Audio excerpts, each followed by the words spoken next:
Yeah, that's fine. Got diarrhea today? I'm trying to be discreet about it, but since we're all family. We're all family. Oh, you really do have diarrhea. Okay, Inputs and good. outputs. That's the story of life. Hey, I could go for some diarrhea right now.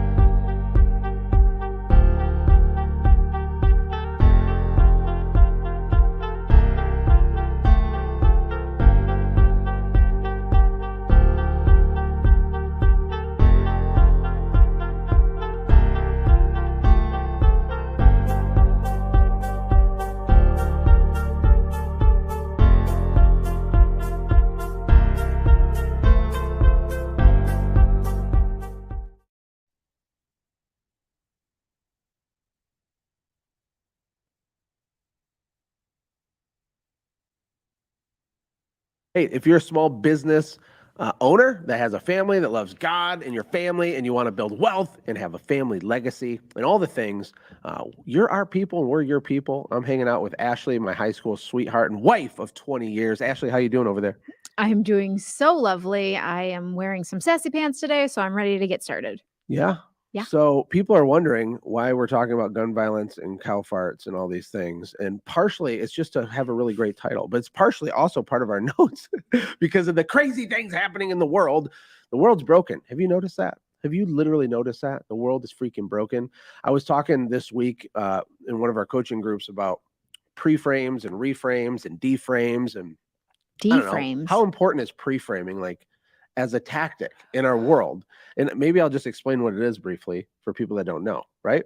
Yeah. But pre-framing is when you change the way someone is looking at a scenario through either stories, anecdotes, stats, things that you say or do. Like a simple example of a pre-frame would be if you go to a restaurant and the waiter walks up to you and you're with your wife and you tell the server, you say, hey, this might sound funny, but I guarantee we're going to be the greatest table you've waited on this entire week. And I have a very generous tip waiting for you when we're all done. My name's Josh. This is Ashlee. What's your name? If I did that at a restaurant, what that would do is it would pre-frame the server in a way that would kind of snap him out of autopilot mode. And we would get better service. And he would feel this weird pressure to like over deliver, not in a bad way though, because I set the table, I set expectations, right? So anyway, the world's crazy and broken and all this stuff, but we were talking about how if someone's driving really bad and reckless, how we get mad at that person. But what if they're driving their pregnant wife to the hospital and she's like having the baby in the car? See, that would reframe the way that you view that scenario. When I look at the world, and I'm curious your thoughts on this, Ash, what frame I'm trying to reframe it. I'm trying to be positive about it, but there's just a lot of weird stuff going on. I'm still optimistic. I still think there's lots of opportunity and all that. But I'm constantly having to remember, like, God's in control. The world's broken. Like, some government law is not going to fix all the stuff, right? Man can't figure it out. And it goes back to human nature. And so Maverick, are you back there, by the way? Is your mic on? Are you all ready to rock? Oh, yes. Because I don't know if you're still pulling them up, but you had told me before we recorded that there was like some mass shootings and stuff. Very many. Yeah, like a whole Very bunch. many. And it's a whole thing. Did you get any of the information for that yet? I believe these are the 3 that just happened. Let me check. There was 1 killed and 7 injured in Oakland. This is all in California. There is in Monterey Park, 11 killed and 9 injured. And then in Half Moon Bay, 7 killed and 1 injured. Holy cow. All just unrelated to each other, right? Okay, can I just pipe in? Because Yeah. I didn't know we were going to start off with gun violence. I thought that was down low on the list. But since we're talking about frames, I have some lighthearted things about frames, but then I also want to talk about frames. One thing that I think is really important when we're looking at frames is we also have to take off what the media is telling us the frame is, because there's usually a lot more to the story than just what is going on. And so we get ourselves all worked up, which this is really sad, super sad. Ugh, the whole thing with mass shootings is very sad. But the frame that we look through, we have to look at it through different lenses and different things. Now, there's no excuse for what happened there. I'm going to say that. I don't care what frame that homeboy was looking through. I think it was a boy, right? Wasn't it a boy? Was it the same man doing all three? Don't believe so. There was one man who was involved in one of them. He was involved in all of them or one of them? Just one of them. Oh, okay. Who are the other people? I do not know. I can look that up. It's like always men that do Yeah. this stuff, pretty much, statistically. Well, there we Specifically go. white men, There's the actually. problem. There's the Specifically white men. Actually, it was an Asian man. elderly Asian man. Elderly too? Wow, he really broke the mold on that. Jeez. Oh, I don't think you're supposed to laugh at that. No, You don't want to know what usually is the I was looking into this gun violence thing a little bit ago about like there's a certain word that I'm not going to use, but like, and what usually happens is it's not triggered by certain things. It's usually triggered by the media. And a lot of times they'll have copycats. And so the media keeps on posting these things and then boom, boom, boom, there's 2 more right away. Like, how does that happen? So the media is really good at putting a frame out there and getting everybody triggered and doing all the stuff. But can we make it lighthearted for a second Yeah, before we yeah, go do it. on to gun violence? The pre-frame is so wonderful. Wives, if you could master the framing element, it will radically change your life. Because I love to pre-frame my kids, but I also love to pre-frame my husband, and I also do a few sales tactics. So anytime I'm learning any marketing or sales, I try that technique at home, and it works out really fabulous. That's all I have to say. Well, I thought you were going to give the example. Didn't you? What was the thing when you were getting your nails done? You kept asking me if I wanted to. So I saw this thing where one of my friends, her husband goes with her to get pedicures. And I was like, "Oh, babe, do you want to go get a pedicure?" And he's like, "No, I don't get pedicures. If you're a man and you get pedicures, put it down below. You actually might break my pre-frame here." But so anyways, they were saying that they went and got pedicures, and my husband was kind of disgusted by that and was like, "I don't get pedicures. That's gross." Like, that's your man. That's your voice, just so you know. And so every time I would ask him, like, "Hey, babe, you want to go get pedicures?" And he's like, "No, just go by yourself." And I was like, "Okay." So I kept on asking him, and then finally I let him in, like, "Hey, I'm asking if you want to go so you can say, no, you just go by yourself." And so, ladies, try it out. Although maybe your husband might be a pedicure person and then he won't ever let you go by yourself. But mine, I can kind of sense. And I kind of sense like different things. Women are clever and crafty. That's all I have to say. So, ladies, if you could get some marketing and sales skills, it will work in your marriage as well. Yeah, we always say that marketing is everything and everything is marketing. What we mean is not that everything's manipulative and all that, but signals and persuasion and framing and reframing and deframing and euphemisms and language, the way the media works, everything. I mean, once you get red pilled to understand kind of how all this works, you can see why certain businesses work and other ones don't. You can see how certain news stories take off and other ones don't. It's really interesting. What I want to do though is I want to reframe the way people view the phrase gun violence, because we were in Florida, was it 2 weeks ago? No, I don't remember. We were just down there and we got to hang out with Myron Golden at his office. He came to our event and spoke, which is epic. And then the next couple days after that, we went over and hung out with him. And the issue of gun violence came up. And he told me, he goes, "Man, there ain't no such thing as gun violence." I said, "What do you mean there's no such thing?" He said, "It doesn't exist." And he was talking about how there's no such thing. There's just violence. There's just violence. There's no such thing as gun violence. You've never seen a gun get up, grow legs, walk across a table and shoot somebody. It just doesn't happen. There's no such thing as, stick violence or rock violence or car violence, right? People run people over in their cars. It's not called car violence. It's just humans are humans, and I just think the world is a little crazy and it's gone mad. Everything's hyper politicized. And this might sound like a political position, but it's not. It's just literally true that there's no such thing as gun violence. There is just such a thing as sin and people violence, right? And then how does that tie into cow farts? Well, because I think that's insane too.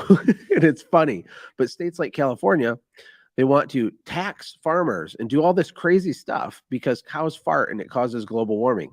Yeah, right. That's what they say though. And so everything is like this big, I don't know, push for control. I think these are all control mechanisms, which goes in, just so you know, some of the other things we're going to talk about. We're going to talk about homeschooling, the pros and the cons. We're going to talk about exploding helmets, which come from the magical communist, the Chinese Communist Party, which is a type of helmet for soldiers that will explode if they want that to happen. And then we're going to talk about why I sold my service company years ago and got into the information business and how that applies to you. And a whole bunch of other things. But that's how I wanted to kick it off. There's no such thing as gun violence. There's no such thing as vehicle violence. There's just broken people. And no law is going to change that because people are people, man. And they're going to stab you or poke you or steal from you no matter what. What are your thoughts on that, Ash? There were so many things that I don't even know where to start with all the things. Maverick or Jibby Will back there in the control room. What do you think? I mean, this stuff's sad. I don't want to downplay the sadness of it, but the world is dangerous. You know, in Genesis, when God's talking to Adam, he says, look at the world. And he says, go subdue it. You subdue things that are dangerous. The world's dangerous. 10 out of 10 people die. You know, bad things do happen to good people. Stuff happens. But anyway, Maverick, Jibby Will, got any commentary? Something I think is funny is that the first, like, recorded human death was Cain and Abel, you know, and when Adam was like, oh shoot, my son just got killed, he wasn't like, oh, we're banning rocks now. I'm taking away all the rocks in the valley or like where they're living. He was just like, no, we got to like fix the people. And that's what God did. God wasn't like, oh dang, he used a rock, we got to get rid of rocks now. He was just like, get out of here, leave. We got to eliminate the people from the problem, not the actual like material and tools from the problem. I think that's super well said. That's super well said. Moving on to exploding. Wait, can we talk about cow farts for a second? Yeah, sure. I just want to know how far it goes because I don't know how many cows there are to people, but people I think probably fart more than cows. Now that I've been hanging out with cows, but there's like a really like a short line, like eventually they'll try to ban human farts, and if you're someone who farts way more than a cow, then like literally, I'm not kidding. Taco Bell needs to pay a tax. Taco Bell doesn't for extra fart creation. You know what? It actually should be like you should have a fart tax on foods, like certain foods that you feed people because that makes them fart more. Like old person Let's farts. not say the word fart anymore. Like, that was the last one. No. That was the last like time. the old people that get the walking farts. No, you just said it again. We're just not saying that. You can't ban old people just because they're doing but banning words is part of the popular culture. We banning want to outlaw words. The word police, they're going to come. That's why in the title of this very, show title, we said the R word, which is not. We're talking about what words you're allowed to put in titles, things like that. Well, it's a double entendre. Okay, the R word we're going to talk about on this show today is the recession. Woohoo! Not the commonly known R word. But we want to talk about word police and stuff. So I did a YouTube video that came out this week, and it's called The Difference Between Confirmation and Transformation. And really, everything we're talking about is to set the stage for that because there's all this pressure. There's narratives. There's things being told to you. The recession's coming. This happened. Oh, you didn't go to college, so you can't succeed. Oh, you don't have enough capital, so you can't do this thing. The town elders in different industries tell you have to do it this way. You have to do it that way. And it shapes the way you believe what's possible. And it's not necessarily a good thing. I think by and large, it's a bad thing. But you got Hollyweird, you have culture, you have the media, you have news headlines, you have friends and family and incompetent, unqualified people speaking into your life, conforming, shaping, smashing, outside forces pushing you into a certain shape, into a mold to keep your mouth shut, to sit in fear, to sit down and be quiet. This is really ties into the homeschooling thing and everything. Homeschoolers doubled during COVID because parents said, no, I'm not putting a face diaper on my kid for 8 hours a day. It's not happening. And they started homeschooling. It's still only 3 to 4% of families do it. I don't think everyone has to do it or something. But I think it's encouraging that some people are taking more personal responsibility. And I see other people becoming, I feel like the edges are getting filled up on both sides of the political stuff. And it was more evenly distributed. Now it's like more extreme over here, more extreme over there. I'm not saying that's a good thing, but it is nice to see people do it. So the R word is a recession. What do you have to say after I say all that? Well, I guess what I would say after all that is you know, you were talking about marketing is everything and everything is marketing. And we're dabbling in YouTube and in Instagram. And we've had a few things go like mini viral. They aren't like millions of views yet, but like, and it's interesting that the algorithm, what words trigger things. So there's somebody at Instagram or YouTube or Facebook, and they're letting things get pushed more because of certain words we use or different things. And so the average person is kind of being manipulated. You can be manipulated. Marketing can go to a manipulation level, don't you believe? 100%.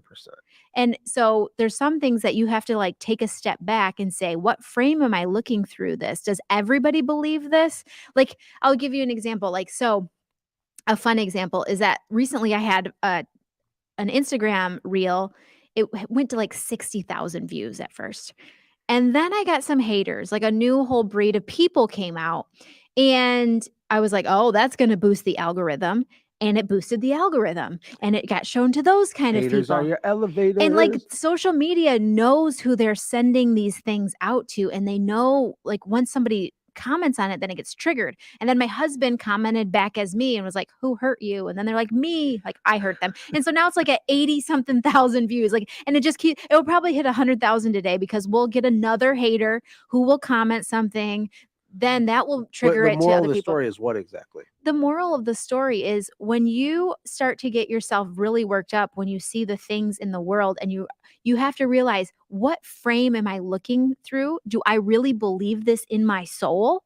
Or am I being manipulated by the forces around me, by Hollywood, by what Kylie Jenner's wearing, by, you know, media, social media, my family, because they're also being manipulated as well. Right? Yeah. So like you always talk about crazy Uncle Larry is just like a fake crazy Uncle Larry, right? Yeah. And those people are also manipulated. They're also broken people. So we're dabbling with a whole bunch of broken people who are manipulated by certain marketing or manipulation tactics. So I just would say, look at the frame you're looking through things at and say, why am I so emotional about this? It's true. And back to the R word, the recession, I get a lot of messages even now, ever since last summer, people saying the recession, my call volume slowing down. It's just happening. Like there's things happening. Eggs cost like $26 a dozen or something. No, they're not that much, but there's weird stuff going on. So here's the thing. I started my service company during the Great Recession, 2008, right? It was started in like 2007. I didn't even know like to be stressed out by that. I was just trying to make $5 to buy groceries, right? In the very beginning. But I want you to reframe your brain to understand there's more millionaires made in the Great Depression than any other time period per capita. I also want you to reframe your brain to understand that 1,700 people per day become millionaires and that there's opportunities everywhere. Should you make changes and be prudent and all that? Yes. Should you cut unnecessary expenses? Sure. But you're not going to grow you don't cut your way to grow. You don't cut your way to success. You push and grow your way to success, right? You should really watch that YouTube video, transformation versus confirmation. You know, basically being conformed means outside pressures shape you into what it wants. Being transformed means you reframe your mind and you change on the inside, which changes the world around you. It's the way you show up changes. The way you lead your team changes. The way you do your goal setting, the way you execute and do your job and sell your stuff changes. And that's partially dictated by the content that you watch. So if you're still watching this, like high five to you. You're my people. That's awesome. But anyway, I started my company during the Great Recession and we crushed it, right? We crushed it. But people ask me all the time, why did we sell it? If your business was so great, Josh, and that particular cleaning business it did like $186,000 the month that we sold it, right? And it was seasonal, but it was totally automated. In the last 2 years I had it, I didn't work in it like at all, like 5 hours a week or 0 hours a week. And it was really great. It's a little tiny ATM machine. And people say, if it's so great, why did you sell it? Well, here's the reality and how this could affect you. Another thing that's happening right now is service owners are waking up to the reality that there is such a thing as a better business model than owning a home service company. What? How is that possible? Well, look, it's just true. You ever think about why some of the leaders of the industry all want to sell their company? And if they haven't sold their company, they all call people like me and they're like, hey, can you connect me with private equity? Hey, how can I get a valuation? I want to exit my company. And by the way, they're not bad for doing it. It's just, this is the conclusion a lot of people come to, not everybody. You got your Tommy Mellos of the world who are just focused and on a mission to become a billionaire with this thing. And he's a freak of nature. He's a genius, right? But for a lot of people, they recognize there's a thing called funnels. There's a thing called e-commerce. There's all these other opportunities. And we've been blessed and been able to like learn and participate in all this stuff. And so I'll just level with you. You know, my cleaning business was my training wheels business. It's where I learned about systems and structure and culture and P&Ls and balance sheets. I learned about KPIs. I learned about discipline. I learned about margin and cost of goods sold. I learned about sales and juxtaposition and creating contrast between packages to raise our average ticket and all the KPIs and the jargon and everything. I learned all that stuff there, which was amazing. But it was still a very complex business. You're selling labor. You need capital every time you want to expand. You have geographic limitations to some extent, unless you get even more capital. There's a low barrier to entry to most of these industries, which means you're basically training your future competition. Look, there's no excuse. I'm not saying if you're struggling, feel sorry for yourself. You can go make several $1 million a year. It's not that big of a deal with your local home service company. Mm-hmm. But have you ever thought about getting into the information business or the software business or having an e-commerce store? Because of the recession, we need maybe another source of income.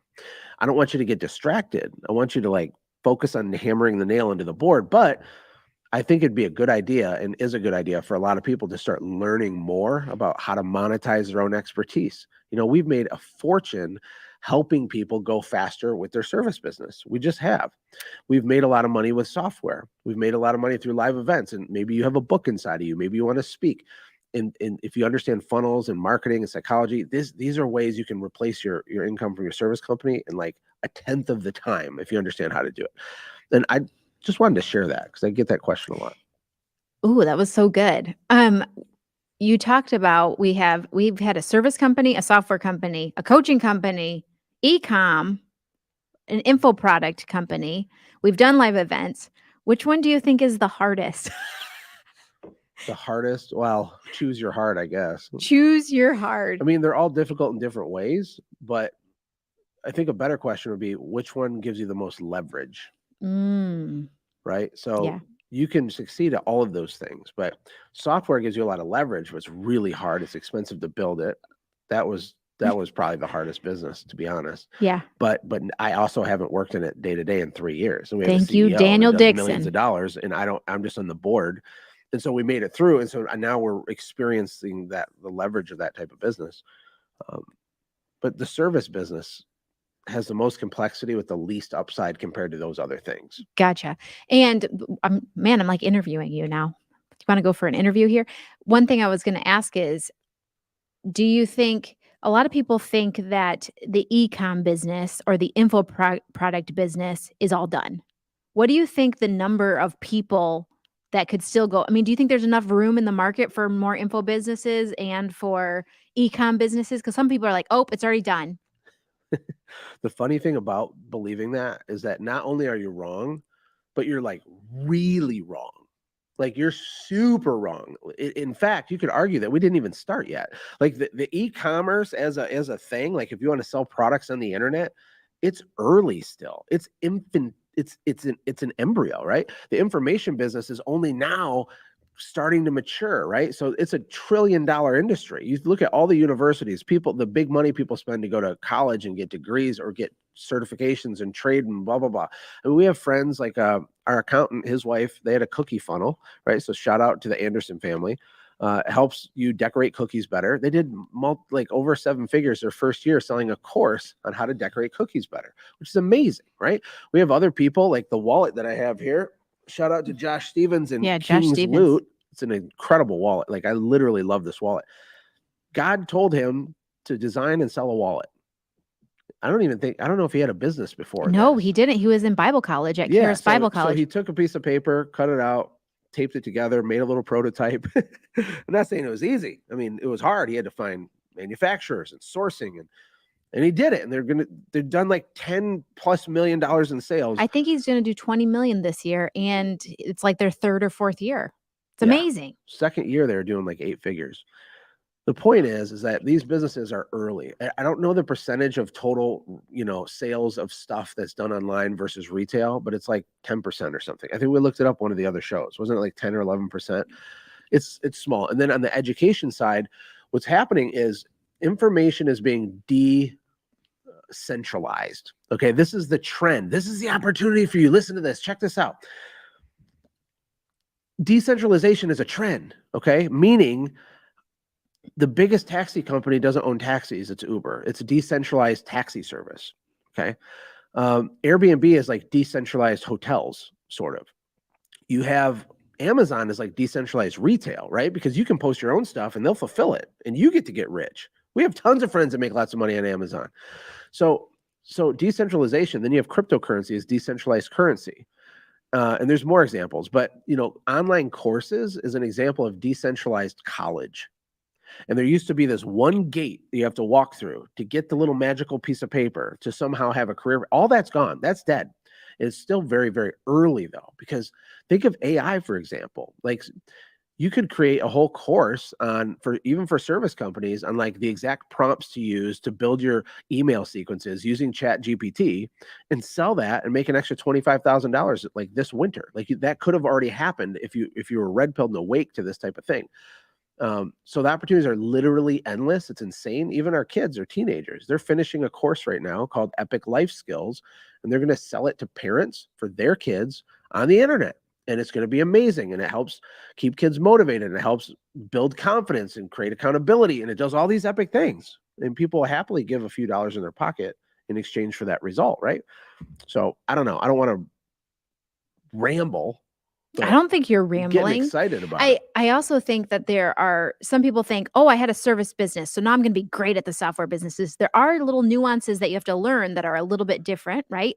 There's still the basic principles of marketing and sales and different things, but can you highlight on what those little tweaks are? Because like you've done, when my husband, his hobby is like learning and research. Like I let him have space for like 4 hours a day. It sounds like a lot. Like even we were talking today in the studio and people were talking about like, what'd you guys do this weekend? Well, we do a lot of work and learning. Like that's what we do for fun is work and learning. And we don't really do weekends. I mean, we do. We have a great life. I don't mean that in a bad way. Like we get to go on date night and do fun things, but learning is your favorite, but you've learned these things. What are some hacks that people can learn? Do you have any hacks? I mean, if you want to get rich or you want to just make a lot of money, and let's talk about that for a second, because, we're speaking to a lot of Christian entrepreneur families. They get all weird if you use language like that. Stop it. Knock it off. Like everything people want really is a derivative of money. Okay. So people say, well, I say, what do you want? Oh, I just don't want to struggle anymore. It's like, okay, what does that mean? Well, I have a lot of debt. Okay, you want money. Okay, what do you want? Well, I just want to spend more time with my family. Okay, what does that mean? How does that happen? Well, I work a lot. And okay, how do you not work a lot? Oh, money? Okay, got it, money. Oh, I just want to travel the world and build orphanages. Money. I just want to have a second home. Money. I just want to pay cash for my kids' college. Money. Look, people are trying to get money. If you want to make lots of money, the core skill set that you need to develop is sales and marketing. Bar none. Bar none. This is true. It also has some downside. This is why there's a lot of like really horrible products that are marketed really good and they crush it. The best products don't win. The best marketed products win. And that includes for your home service company. Stanley Steamer is like the perfect example of just like garbage service at scale. And okay, Stanley Steamer is, so all the carpet cleaners like to complain like, oh, freaking Stanley Steamer charges $5 a room or whatever it is. And then I always point out to them, okay, I get that, fair enough. But you do know that the owner of Stanley Steamer lives on an island and flies a helicopter, right? Like, do you have that? No. Oh, okay. Well, there's things we can learn from them, right? So I don't know. If you want to be really small and be an artisan, self-employed person, I think that's freaking awesome. It's legitimately awesome. It's way better than working for, Randy or whoever, I'm trying to think of a weird boss name at a job. But if you want to scale a business or have the most personal financial leverage, you need to learn sales and marketing. And a good practice ground is your service company, but then you want to apply those skills to more leveraged business models like information or events or selling from stage or having a book and then a program or a mastermind, right? These things will make you 10 times more money with 10 times less effort, but only if you master the sales and marketing part. This leads me to a really good story, which I know we need to go on, but yesterday in the mail, Josh gets this huge postcard. And it had all of these marketing things on it that Josh said. And he looked, and it was someone that was in his War Plan Insiders. Isn't Seamus Parrish in your Yeah. War? Yep. And he had used all of the marketing tactics that Josh had been teaching him, and Josh noticed it. So way to go. Like, and you know, it's like sometimes when you go to the junk mail, you're just like throwing it in there. And he was like, "What is this? This is awesome. I don't even know." And then he noticed that it was for him and like all the things. And it was just really cool to see those practices actually happening. And he used send Jim to do it. So it was like crazy. The whole thing was crazy. And my husband was blown away. He doesn't get blown away much by the mail, but he was blown away. Marketing and sales, baby. Go deep, immerse yourself, learn it. Can we pivot the conversation? Yeah. Go for it. So one of the reasons I'm thankful to live in the United States, maybe like type one of the reasons in the comments of like why you're thankful to live in the United States. For me, I'll give you one. We don't have exploding helmets in our military. I'm very grateful for that. I think that's really cool. So the CCP, the Chinese Communist Party, which has done a fascinating job of mixing communism with a version of capitalism, which is so weird, which is why there's so many Chinese billionaires and stuff. But if you say one wrong thing, they disappear you. I was going to say some very billionaires. Bad, very oppressive. It's terrible. It's awful. It's evil. It's wicked. It's literally dark. But I saw this article. They have helmets that you can like push a button and it will blow your head off. Like if you get captured by the enemy. That and sounds like die an honorable death, you can kill yourself, which is terrible. And then, but of course, it's not just that. They can also be remotely detonated, which stops soldiers from running away. And so I just thought that was interesting. And I'm just thankful for America. That's why that's in my notes to talk about. And then while we're over in the Asia sphere, let's move from China down to Japan. Wait, are you not going to let me talk about exploding helmets? Yeah, go ahead. What kind of freak show movie are we in? And can you imagine the butt pucker you have to put on your helmet for the day? Helmets are made for safety. When you're going on a motorcycle, you wear a helmet for safety, everybody. I have been in a scooter accident before, and I have to say thank you to a helmet for that. Okay, so we wear helmets for safety, not to blow your brains out. So I don't even know why someone would want to put that helmet on unless they're going to blow your brains out to put the helmet on. Like, this sounds like a freaky movie. It's not about want. I mean, they have control, total control. Can I ask why they want to blow your head off? If you're a soldier for them, why would they want to blow your head off? Am I just naive and don't understand why head blowing off is normal? It's fear. Like, so that way, like, what are the chances that you're going to act up when you know they can click a button and pop, your head goes off? Like, you're not going to do anything wrong. Like, when it's so easy for them to end you. Yeah, they can hit the Control-Alt-Delete button on your existence real easy when you're wearing the death helmet. And like, did they test this out? Is this got a wet spot? Like, do you become a wet spot? Like, if your helmet explodes next to so-and-so's helmet, is it a domino effect? I have so many questions about the helmet because I don't want, what if you have a helmet malfunction and it's not supposed to go off and who it just cares does? about all those details? Because it's stressful. It stresses me out. Look, I'm glad I don't live in is China. that America's friggin' awesome, even though it's divided and everybody's stressed out. It's amazing here. And you don't really know that unless you've traveled abroad and went places. I'm telling you, people, this is the greatest place. Not a perfect place, the greatest place by orders of magnitude. It's insanely great.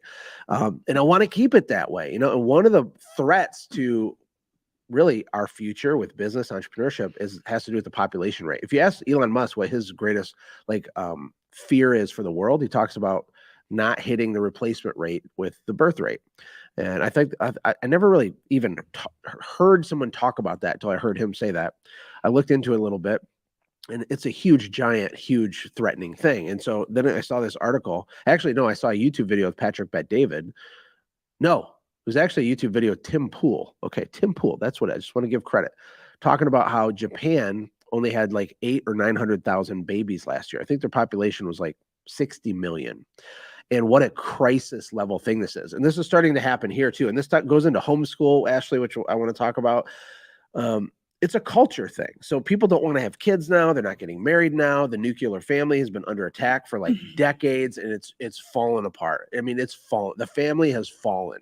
Either last week or the week before, Maverick read some insane stats on this show about fatherlessness and like the impact it has. Like 90% of homeless people had no father and all this stuff. And so this is where we're at. But one of the other second order consequences of that is no population rate, with abortion on demand and people not even wanting to have kids and stuff like that. And it ruins the economy because you're going to have a gajillion old people and the working class will be too small to support it and fund it through taxes and programs and all these things.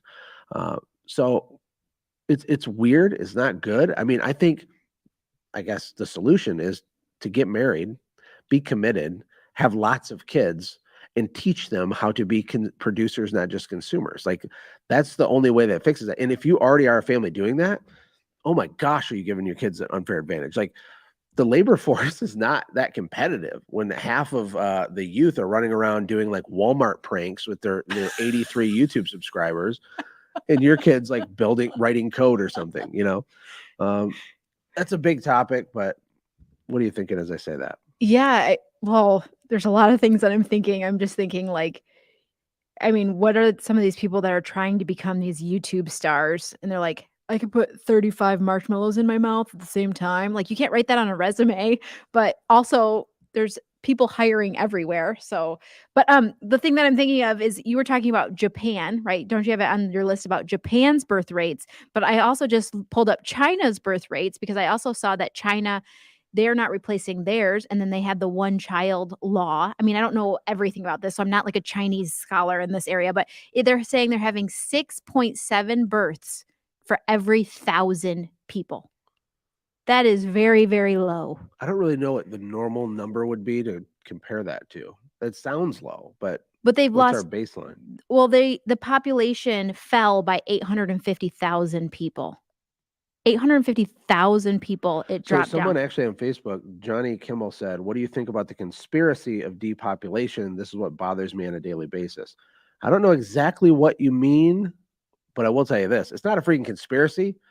People want to depopulate the freaking earth, okay? And a lot of like globalists and these Schwab. just these Dr. Evil. trillionaires, That Dr. Evil looking dude. What's his name? Klaus Schwab from the World Economic Forum. This isn't even like a secret. You know, Bill Gates and all these idiots, they want to depopulate. I think they do things through, you know, vaccines and food and all kinds of stuff.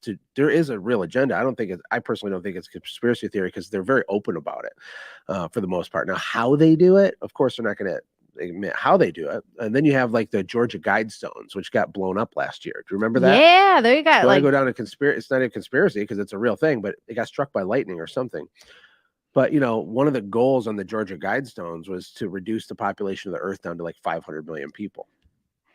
You know, the word conspiracy theory is a very fun one for me to go down. I mean, and that one's my favorite actually, because I actually think a lot of conspiracy theorists, like that word is getting like decreased daily because conspiracy theorists, a lot of them are becoming conspiracy realists, to be honest. Like they're actually coming true, or come to find out like 10 years later, or like the JFK. I don't know if we're allowed to say that without it getting censored, but like the JFK documents just came out and you're like, oh, that's actually where they built the word conspiracy theorist, is after the CIA. Was created by the CIA. That phrase was created by the CIA after the JFK thing because they had to like try to tell you why a bullet could do a U-turn in someone's brain.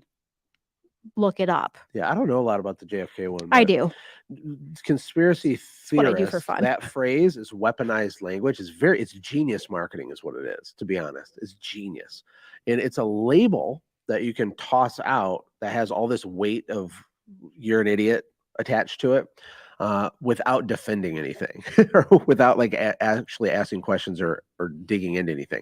I forget who said the quote, but like, not a mind changed against one's will is of the same opinion still. Not that one, but it was like the definition of ignorance is condemnation without examination. Oh, That's what it is. Like, there's certain things we don't know, right? But if you just automatically dismiss the fact that of anything without actually examining it, then you're like definitionally foolish. That's what you are. Well, I was gonna say, if everybody thinks that the U.S. government is batting a perfect score right now, wow! I don't know what kind of theorist that is, but I feel like I don't think anyone thinks that. Well, they must, because they just oh, you're a conspiracy theorist. They just shoot that word out there to That like doesn't, but if they say that, deflect. it doesn't mean they're also endorsing the government. No, but have they not tried to look into things? They just turn a blind eye and are like, oh no, everything is so great. Well, do you They would realize how never painful it tell a is to lie. like actually be woke and wake up from your slumber, like to really understand what's going on? And this is in terms of seeing opportunity, but also understanding the agendas and the manipulation and the indoctrination, the programming from schools. There's so much stuff we could talk about, and maybe we will, because we can do whatever we want. It's our show. We're just hanging out. But to acknowledge that all that's true, it costs you something. So if you are like invested in your political beliefs and you're entrenched and you've already shared all the Black Lives Matter this and get vaxxed for that and all this stuff, if you're really deep into it, you can't just be like, oh, nope, I'm being manipulated, because it's like a sunk cost fallacy happening where it feels so painful for you to acknowledge. There's a lot to lose by acknowledging it. Therefore, you don't examine it at all. You know, part of the problem with social media, though, is the echo chamber effect of how like-minded people just basically talk to each other over and over. You know, it's like, you know, preaching to the choir type of thing, and it's happening on both sides, and it just like riles people up. I love talking to people with completely different opinions all the time. Like, I am painfully aware of my ability to be totally wrong, and I am open to different ideas if you can articulate them clearly without getting all hyper emotional. I think it's fascinating. Like, truly, the older I get, the less dogmatic I am on most things, because the only thing I know is that I know nothing, which is Aristotle. It's like the smarter you get, the more aware you should become of the truth that you know almost nothing relative to all that there is to know. So, Can I butt in? yeah, please. The Bible says the more you know, the more you hurt, you know, because the more you know, the more you realize how much like things are to be aware of, like how many more dangers, why it like because Proverbs in like Ecclesiastes just says everything sucks basically because there's an end to go read Ecclesiastes. It's really good. But then also another thing Everything that I've sucks. been thinking this whole time is homeschooling. When was that word invented? Because up until schooling, there wasn't no homeschooling. That was just normal. That was just life. And then schooling got invented, and for some smart guy wanted to make normal things sound like it was a part of schooling or a branch off of schooling. So he named it homeschooling rather than just normal life, because schooling is a new system, and so far it's not doing too good. And people are putting all their trust in it, and it's not, like, it's failing. Oh my gosh, thank you for that. It was a perfect segue back into the next part, because you're right. Schooling, to me, schooling means compliance and obedience. That's like what it means. So let's talk about some parallels between schools, public education schools, and prisons and factories. Okay, there's like massive parallels. There's a bell. What other place has a bell? Factory, in a prison, in a school, right? You have lockers. What other places have lockers, right? Factory, prison, school. Then you have cafeteria style lunches. But those are just little things. The idea, though, of grouping kids by age, not by disposition, and teaching them standardized things, and then punishing them for getting things wrong, right? So like you're ashamed to get a bad grade, and getting a bad grade means you didn't regurgitate the thing you're supposed to memorize that they told you to memorize. It has way less to do with critical thinking, way more to do with regurgitation, compliance, the bell. It's like Pavlov's dog with the red light goes on and the dog drools. And that's kind of what's happening. Now, that's not saying everything about school is bad. I loved high school. My wife did it. I had a great high school experience, you know, like I got away with a lot of stuff, and I was an athlete and all these things. But when I look back, like that's what it does. It trains you to be risk averse and to comply and to be a rule follower, because schooling, the Rockefellers and all these people that put the Prussian schooling model, which you can watch YouTube videos on this, it'll teach you all kinds of cool stuff. They wanted more workers. They wanted obedient laborers. And that's kind of what the school system was designed to do, which maybe at the time wasn't necessarily bad. Okay. But today it's not good, because back to confirmation and transformation, your kids, they leave you for 8 hours a day or more, and they're being smushed and shaped and molded and conformed into the image of whatever the ideologies are of the school board, the state, the federal government, and your individual teachers, not to mention the chaotic, insane, broken life that's happening to all the friends that your kids are around and being exposed to. So I don't think you should keep your kids in a bubble. I think there's misconceptions about homeschooling. I want you to read some stats about homeschooling. Oh, is it my you turn? have to have something to say after that. Go ahead. Oh, I have lots to say. I want to first say, because there's going to be some people that are butthurt in the comments. Our kids have went to private school, public school, and have been homeschooled. Maverick must not like the word homeschool. He wants home educated Yeah. because we really believe in educating our children. I think educating them is one of the most important things that we could do. And so some people, when we talk about this stuff, they're like, oh, you don't believe that your kid should be educated? False. We think that should be the most kids are important thing. overeducated. Kids need to be healthy adults that go and make a difference in the world. We believe that our kids all have a mission, a mandate, and a purpose, and we're trying to make them good citizens for the United States or whatever country we're in. But I will say this. This is what I'm going to say. We have lots of teachers that we love. So if you're a teacher, we're not picking on you. We love your face off. We just believe that the stack might be, teachers have to do a lot of stuff. There is a lot of rules and regulations, and they don't get paid that squiddly squat. I don't even know what the word is, but they don't get paid much. So we love teachers. We love education. We just think that there are some things that are a little messed up there. But we've actually had good experiences at the public schools, actually, to be honest. I'm going to be contradicting to myself. But after COVID, there's been 3.76 million students are now homeschooled in the US. And just so they know, it was around 2 million like 4 years ago. So almost doubled. It almost doubled. Because of mask mandates. That's the reason. Well, and, I'll be really honest, because a lot of people, when I tell them I homeschool, they're like, oh my goodness, how do you do that? I did that during COVID. If you did virtual learning during COVID, I am so sorry. That is not homeschooling. That was painful. Virtual learning was absolutely painful because the teachers didn't know what to do because they got thrown into it, and it was a crap storm. It was really not fun. That was not fun, and that was not homeschooling.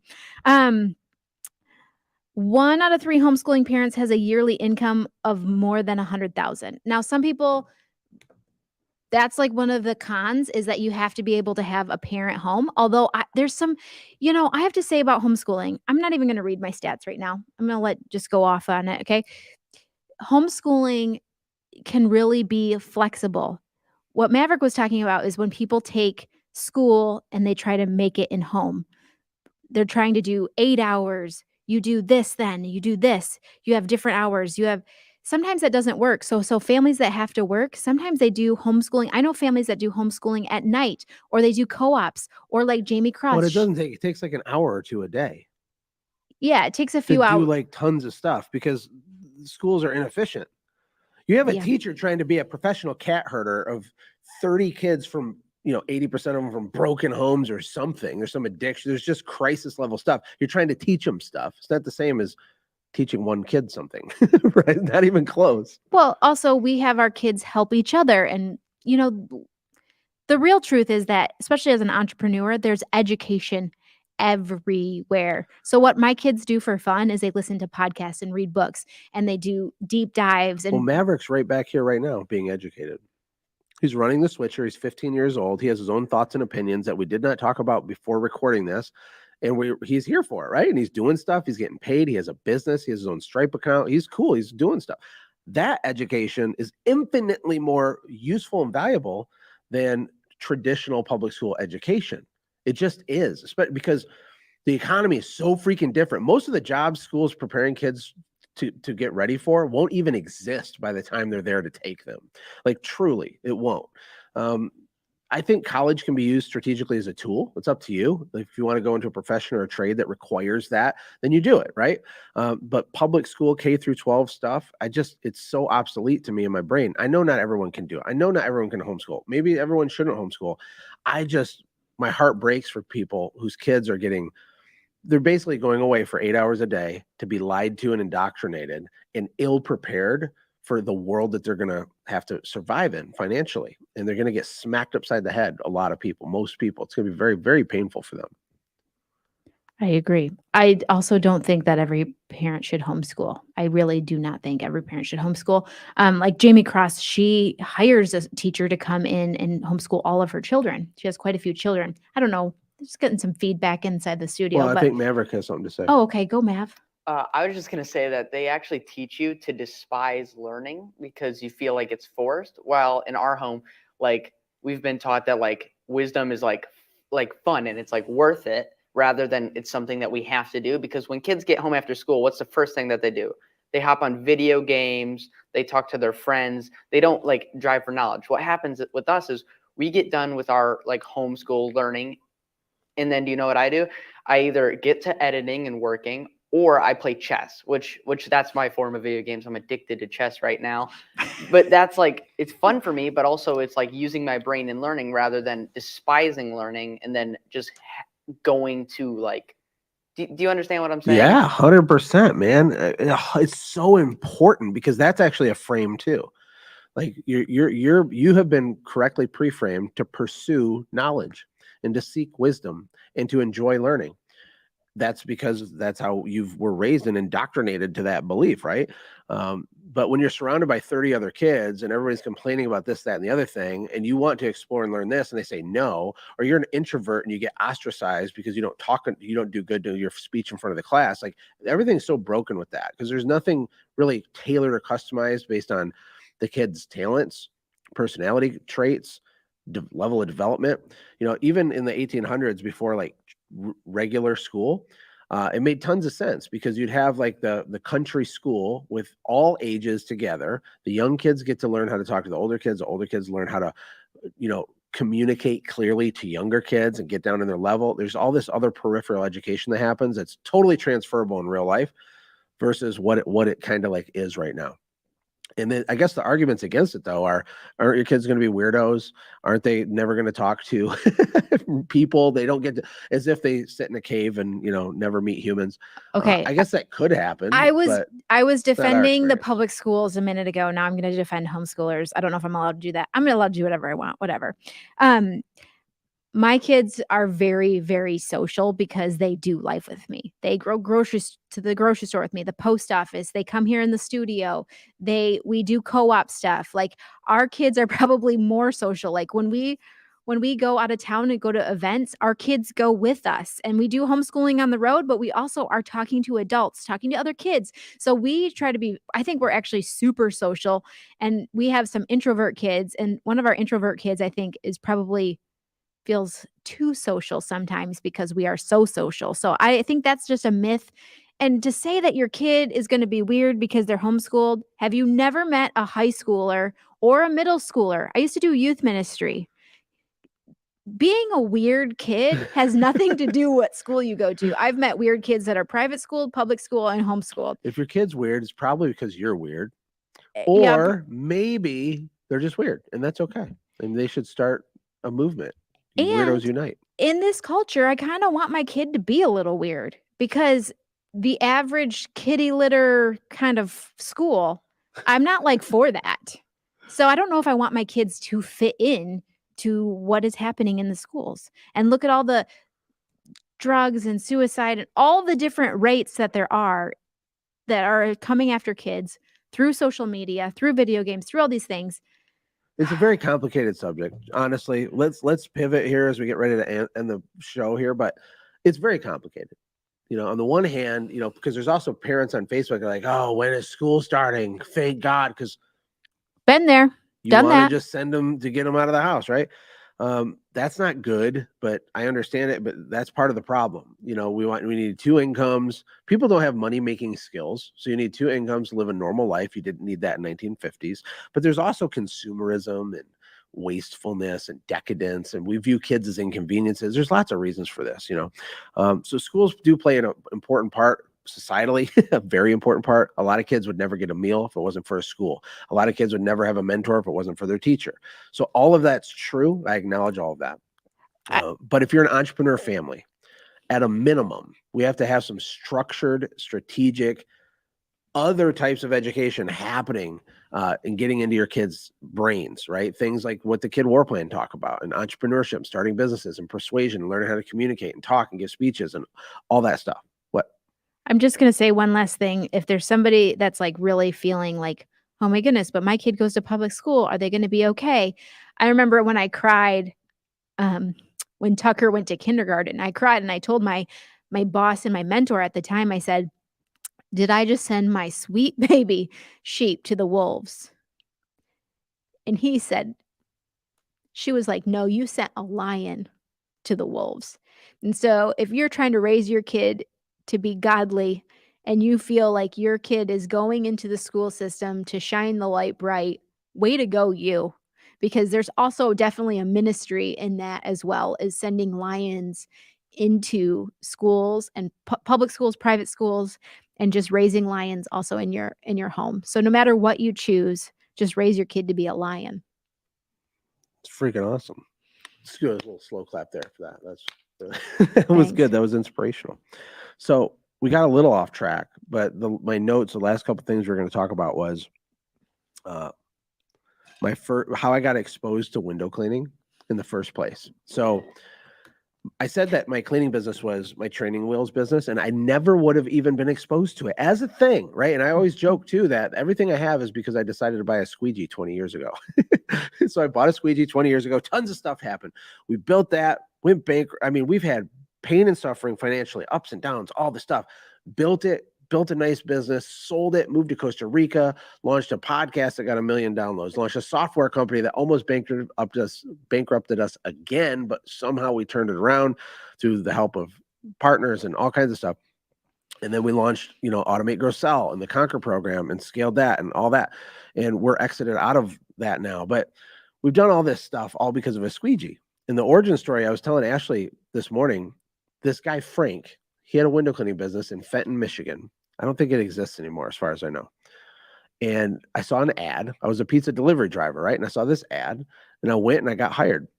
But this guy was like a mean person. He was just not a nice person. He was just rude, mean, total overbearing control freak.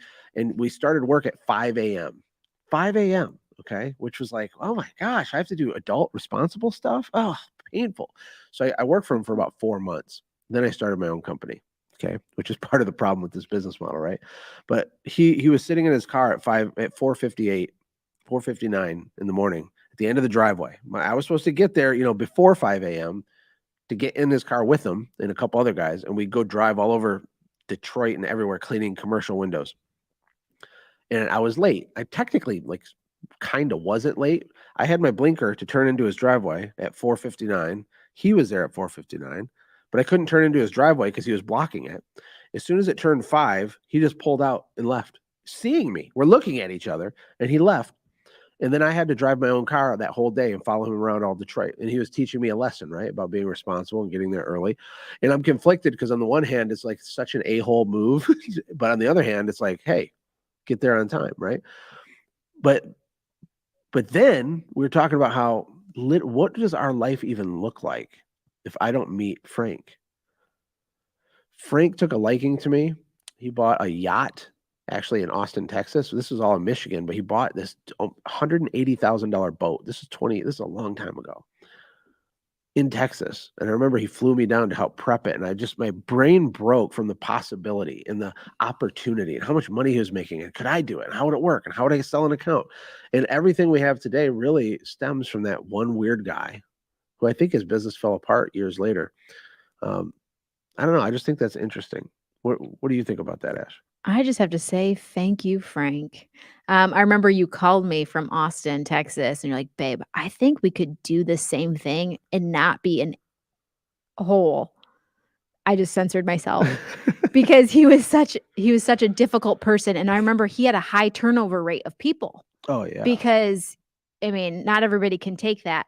But I do want to say thank you to Frank because I think this all comes into our talent stack, our experience stack, the things that happen to us that help stack and make us who we are today. And that's what makes us unique and special is when we have different talents and skills that we learn from different things and milestones in our life. Like I used to do youth ministry and speak on stage and do different things. And now that I'm learning lots of marketing and sales and being on stages for that, I realized that there were some skills built there of knowing soft skills and how to talk to people. And so our stack is very important to the uniqueness of who we are. Yeah. So we talk about talent stack sometimes, or I used to on my podcast. So think about this. Okay. This is cool because you have a talent stack. Everybody has a talent stack.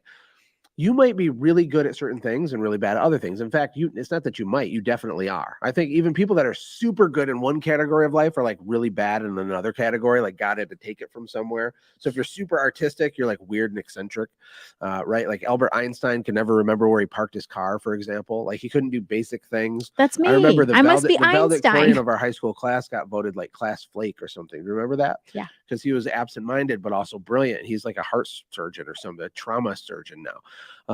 So anyway, your talent stack has to do with all these different factors. So you might be an introvert, but you are really well read, and you have, a really superpower on communication or articulating things. But you also might be like a really hard worker, and you might be good looking. So technically, that's all part of a talent stack. So it's like, what could you turn someone with these features into? They're stacked up. But someone else is an extrovert who doesn't know history, who's not articulate, but he's a thinker. He's an inner world person or something. And so there's that. But there's also experience stack and then connection stack. So like all the people you've met, think about that. The people you've met that had you not have met them, everything's different in your world, good or bad. I think it's fascinating. And in 2023, as we land the plane and then Ashlee will pray us out, the recession's real. It's coming. Prices are weird. The economy's weird. I want you to remember that if nothing changes, nothing changes. So as you approach this year, is there anything really actually different in the way that you've planned it and the way that you've reverse engineered it? Is there anything really actually different? Or are you hoping that something or someone will save your day? Are you hoping that they'll finally make cow farts legal again? And then, no, I think they are legal right now. And then your business will be okay. Does the government supposed to do some law? Is someone supposed to get elected and then you'll be allowed to be successful? Look, you can live, move, and have your being, as Josie, our friend, says. So go out there and crush it. And Ash, if you could pray us out, I'd appreciate it. Okay. You just kind of convicted me about thinking just before I pray about the connections, even the people that we meet that we're like, God, why did you put that person in my life? That was so frustrating. And knowing that could be part of our connection stack or our talent stack of how we handle people. So, okay, so let's pray. Dear Jesus, thank you so much for dying on the cross for us, Lord. We love you and we worship you. We honor you and praise you, Lord. Lord, we still bring before you Wyatt. We know that he got discharged from the hospital, but he's still got a rehab process. So we just pray that you just cover him, just heal his body and comfort his parents in this time, Lord. Lord, I also pray for all of the victims and their families in the shootings, Lord. That's so, Jesus. We just pray that you are with them in this moment. And if they don't know you, that they find you, Jesus. Lord, we pray for all the, Jesus, I just pray that you shine your light in all the dark places. Lord, I believe that we can end sex trafficking and porn and abuse and all these things, but it has to start in the heart of men and women, Lord. And I just pray for the hearts of men and women, Lord, that they would turn towards you, that they would find you.